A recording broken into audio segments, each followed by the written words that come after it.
ప్రభుత్వంలో ఎమ్మెల్యేలు గాని మంత్రులు గాని ముఖ్యమంత్రి గాని ఒక రైతుని ఎంత హీనమైనటువంటి పరిస్థితుల్లో ఎంత నీచంగా చూస్తున్నారంటే అనేది ఇవాళ కళ్ళకు కట్టినట్టు అర్థం అవుతాం. ఇవాళ అకాల వర్షాల వల్ల ఇవాళ ఏదైతే మామిడి రైతులు ఉన్నారు ఇవాళ పంట అంతా చేతికొచ్చి ఇవాళ డబ్బులు చేతులకు వచ్చే రూపంలో ఉంటే మామిడికాయలన్నీ కూడా ఈ అకాల వర్షాలకు రాగిపోతే కనీసం వాళ్ళకి నష్టపరిహారంగా ఇచ్చే పరిస్థితిలో ఇవాళ లేదు. అలాగే ఇవాళ కోకో రైతులు ఇవాళ కోకో సాగు చేయండి అని ఇవాళ దళారీ వ్యవస్థ అంతా కూడా ఏకమై ఈ కంపెనీలందరూ కూడా రైతులతో బలవంతంగా ఈ అంతర్గత పంట కింద కోకో మొక్కలు వేయించి కోకో పంట రాగానే దానికి గిట్టుబాటు వచ్చే పరిస్థితులు లేదు. అలాగే పొగాకు రైతులను చూస్తే అలాగే ఇవాళ ఏదైతే మా నాయకుడు వైఎస్ జగన్మోహన్ రెడ్డి గారు ఏదో కడప జిల్లా రాయలసీమలో ఏదైతే అరటి తోటలు నష్టపోయినాయో ఆ రైతుల దగ్గరికి వెళ్లి పలకరించితే మళ్లీ ఏది ఇప్పుడు వరకు కూడా ఆ అరటి రైతులకు పంట నష్టం ఇచ్చే దాఖలాలు లేవు. అలాగే మా నాయకుడు వైఎస్ జగన్మోహన్ రెడ్డి గారు మిర్చి యార్డుకి వెళ్లి ఇలా మిర్చి రైతులు పలకరిస్తే ఏదో ఆ రోజు ఏదో పలకరించిన దాని మీద కేంద్ర ప్రభుత్వానికి ఒక ఉత్తరం రాసి ఇదిగో అయిపోతుంది అయ్యో అయిపోతుంది అంటున్నారు. కానీ ఆ రోజు నుంచి ఈ రోజు ఏమైందనేది రైతులకు చెప్పే పరిస్థితుల్లో ఈ ప్రభుత్వం లేదు. ఇవాళ మా నాయకుడు వైఎస్ జగన్మోహన్ రెడ్డి గారు ఇవాళ రైతుల దగ్గరికి వెళ్లి రైతుల పక్షాన అన్ని విధాలుగా పోరాటాలు చేస్తుంటే ఇవాళ మా నాయకుడు ఇవాళ మా కార్యకర్తలందరికీ ఇవాళ ఒక సూచన ఇవ్వడం జరిగింది.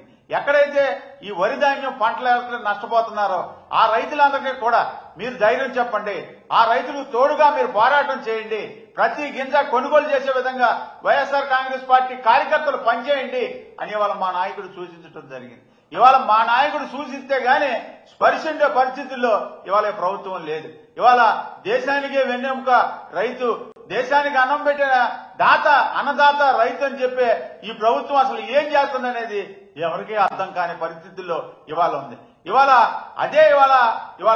అకాల వర్షాల వల్ల ఇవాళ ధాన్యం తడిచిపోయి ఇవాళ కళ్ళాల మీద పెట్టుకుని అలాగే రోడ్ల మీద పెట్టుకుని వాటికి బరకాలు వేసుకుని ఆరిన తర్వాత అమ్ముకుందామంటే ఈ రైస్ మిల్లర్స్ అందరూ కూడా దళారీ వ్యవస్థ కింద చేరి 1200కి 1300కి వాళ్ళకి నోటికి ఏది వస్తుంది ఒక కూరగాయల మార్కెట్ లాగా చేసి దాన్ని రచ్చ కింద చేస్తున్నారు. అసలు యాగి కింద చేస్తుంటే అసలు ఈ ప్రభుత్వానికి నమ్మక నీరెత్తినట్టు వెళ్ళింది.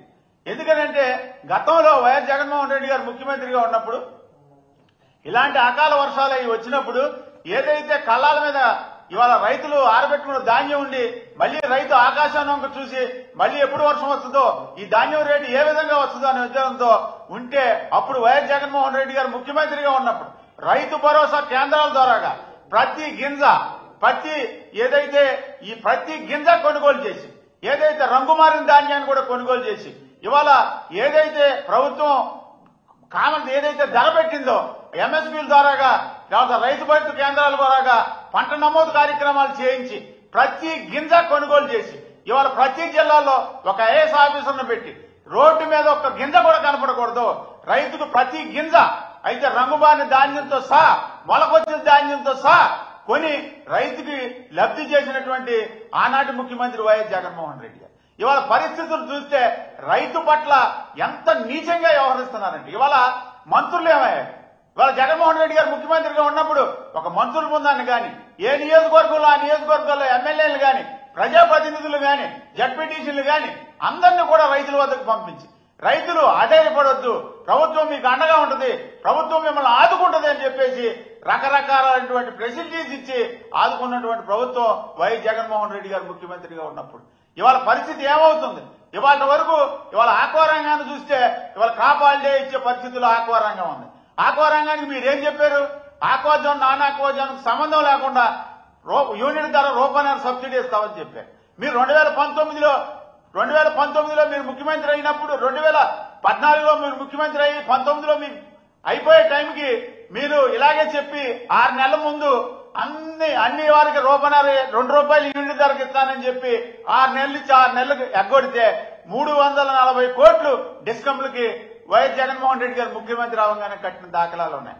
మీరు అన్ని చెప్తారు కానీ అవి గాల్లోనే వదిలేస్తారు. వైఎస్ జగన్మోహన్ రెడ్డి గారు ముఖ్యమంత్రిగా ఉన్నప్పుడు ఇవాళ మీరు వదిలేసిన బాకీలన్నీ కూడా ఈ యొక్క రైతు భరోసా కేంద్రాల ద్వారాగా ఇవాళ రైతులకు అండగా నిలిచినటువంటి వైఎస్ జగన్మోహన్ రెడ్డి గారు ఇవాళ ఆక్వా రంగానికి వస్తే మీరు aqua zone non aqua zone సంబంధం లేకుండా మీరు ₹1 సబ్సిడీ ఇస్తా అన్నారు. ఇవాటి వరకు మీరు ఒక పైసా సబ్సిడీ ఇచ్చిన పాపాన పోలేదు. ఇవాళ మళ్ళీ మీరు పెద్ద పెద్ద మాటలు చెప్తారు. ఇవాళ ఏమైంది? ఇవాళ క్రాప్ హాలిడే దిశగా ఇవాళ ఆక్వా రంగానికి ఉంటే కనీసం మీరు ఏదో వేడినీళ్ళలో చన్నీళ్ళు సదుపాయం కింద కనీసం మీరు రూపాయన్నర సబ్సిడీ అది ఎప్పుడు అమలు చేస్తారని వైఎస్ఆర్ కాంగ్రెస్ పార్టీ తరఫున మేము డిమాండ్ చేస్తున్నాం. ఇవాళ ఏదైతే మీరు ఇస్తా అన్నది ఇవాళ మొత్తం ఆక్వాజోన్ నాన్ ఆక్వాజోన్ అన్ని కలుపుకుంటే 64,000 కనెక్షన్లే ఉన్నాయి ఈ రాష్ట్రంలో. కానీ వైఎస్ జగన్మోహన్ రెడ్డి గారు ముఖ్యమంత్రిగా ఉన్నప్పుడు ఆక్వాకల్చర్ డెవలప్మెంట్ అథారిటీని పెట్టి ఇవాళ ఏదైతే సర్వీస్ కనెక్షన్లు 64,000 కనెక్షన్లు ఉన్నాయో ఆక్వాజోన్ పరిధిలోకి 54,000 కనెక్షన్లు తీసుకొచ్చి 3,640 కోట్లు ఇవాళ 5 సంవత్సరాల్లో సబ్సిడీ ఇవ్వడం జరిగింది. ఇవాళ ఇంకా ఉన్నది మిగిలింది ఎంత అంటే 10,000 కనెక్షన్స్. 10,000 కనెక్షన్కి ఎంత బడ్జెట్ అవుతుందండి? ఇప్పుడు ఇవన్నీ మీరు ఆక్వా రంగానికి ఏం చేశారో మీరు అంటున్నారు. ఏం చేయలేదని మేము అడుగుతున్నాం. మేమేం చేయలేదని మేము అడుగుతున్నాం సూటిగా.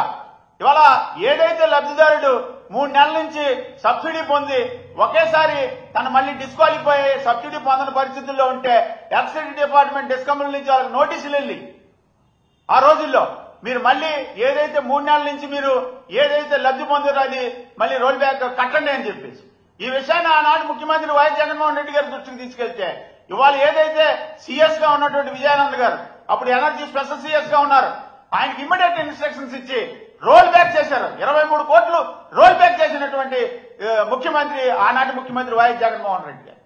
ఇవాళ మీరు ఆక్వా రంగానికి ఏం చేశారని అడుగుతున్నా. అలాగే ఆక్వా రంగం చూస్తే కుదేలైపోయింది. దాని మీద ఒక నిర్ణయం తీసుకునే అవకాశం లేదు.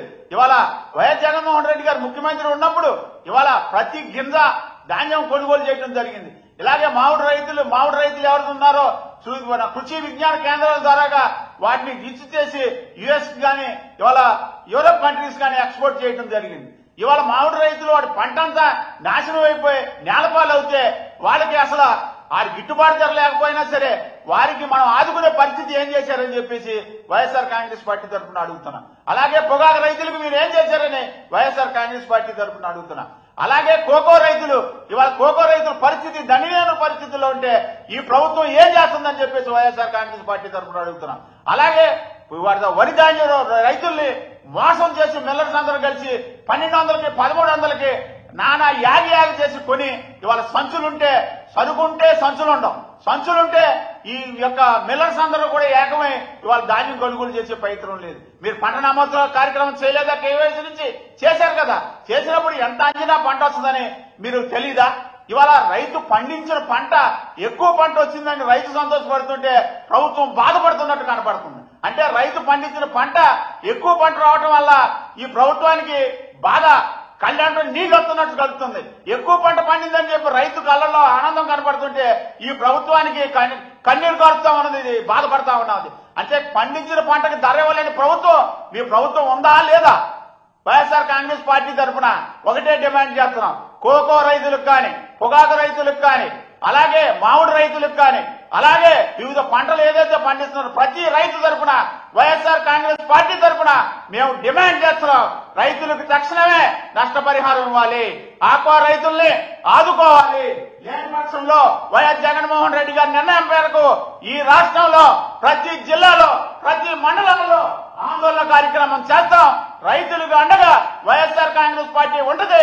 రైతులు ధైర్యంగా ఉండాలని మీ వెంట వైఎస్ఆర్ కాంగ్రెస్ పార్టీ అధ్యక్షుడు వైఎస్ జగన్మోహన్ రెడ్డి గారు ఉన్నారని మీరందరూ ధైర్యంగా ఉండాలని వైఎస్ఆర్ కాంగ్రెస్ పార్టీ తరఫున మీ అందరికీ కూడా తెలియజేసుకుంటున్నాను.